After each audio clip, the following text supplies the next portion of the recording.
თუ თქვენც ჩემსავით გიყვართ პიტაპურში გადახვეული, გემრიელი, ბოსტნეული და წვნიანი ქათმის ფილე, მაშინ ეს რეცეპტი შეინახეთ და დავიწყოთ მომზადება.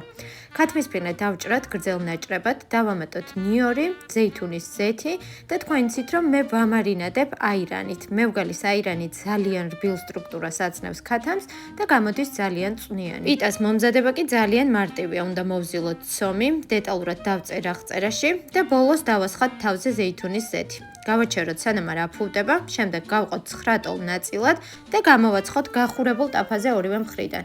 სოუსისთვის ვიყენებ მევგალის ბერძნულ იოგურტს, დიჟონის მდოქვს, ასევე ნიორს, ორეგანოს და მარილს გემოვნებით. ყველაფერი უკვე მზად არის და ახლა შეგვიძლია გემრიელი ვრეპი ავაწყოთ. გამოვიყენე აისბერგი, კიტრი პომიდორი, ჩვენი მომზადებული გემრიელი სოუსი და ქათმის ფილე, რომელიც დავამარინადეთ და შევწვით ყველა მხრიდან. მოამზადეთ და მიირთვით გემრიელად.